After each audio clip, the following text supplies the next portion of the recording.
Lalu bagaimana tentang Yesus? Apakah Yesus berjalan sendiri? Kita lihat di dalam Matius 17 ayat pertama. 6 hari kemudian Yesus membawa Petrus, Yakobus, dan Yohanes saudaranya. Dan bersama-sama dengan mereka, ia naik ke sebuah gunung yang tinggi. Disitulah mereka sendiri saja. Lalu Yesus berubah rupa di depan mata mereka. Wajahnya bercahaya seperti matahari dan pakaiannya menjadi putih bersinar seperti terang. Maka nampaklah kepada mereka Musa dan Elia sedang berbicara dengan dia. Kata Petrus kepada Yesus, "Tuhan, betapa bahagianya kami berada di tempat ini. Jika Engkau mau, biarlah kudirikan di sini 3 kemah, 1 untuk Engkau, 1 untuk Musa, dan 1 untuk Elia." Apa yang dilakukan oleh Petrus? Petrus melihat perubahan yang ada di tempat itu. Nuansa rohani yang sangat luar biasa. Petrus benar-benar melihat sebuah perbedaan yang luar biasa pada saat itu. Dengan spontan, Petrus berkata, "Tuhan, betapa bahagianya kami berada di sini." Dia tahu itu tempat luar biasa. Lalu Petrus melanjutkan, "Jika Engkau mau, biarlah kudirikan di sini 3 kemah, 1 untuk Yesus, 1 untuk Musa, dan 1 untuk Elia."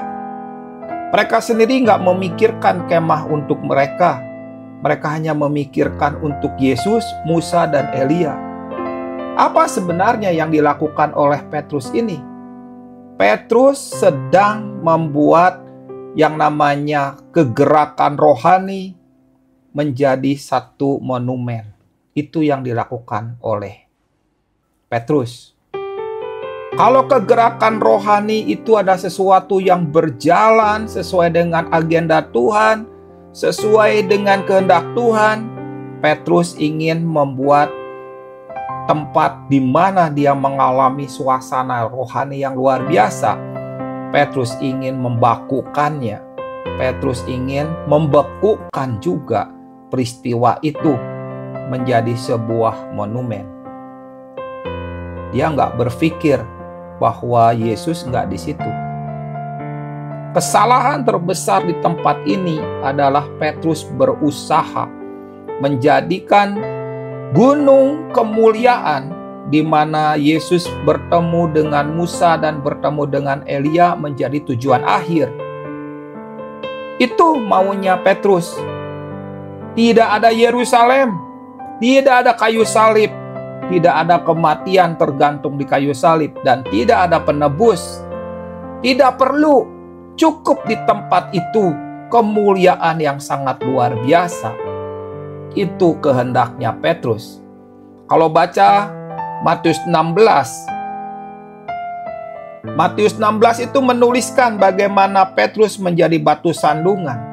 Ketika Yesus bercerita kepada murid-muridnya bahwa sebentar lagi aku akan ke Yerusalem, akan mengalami sesuatu hal yang di sana. Lalu Petrus menarik Yesus. "Tuhan, jangan sekali-kali hal itu terjadi."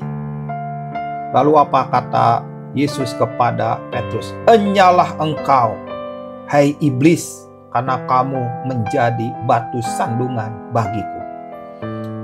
Setelah pasal 16, pasal 17, Petrus masih mau menghentikan Yesus untuk menjadi penebus di Yerusalem. Coba lihat, itu yang dilakukan oleh Petrus. Menghentikan rencana Tuhan.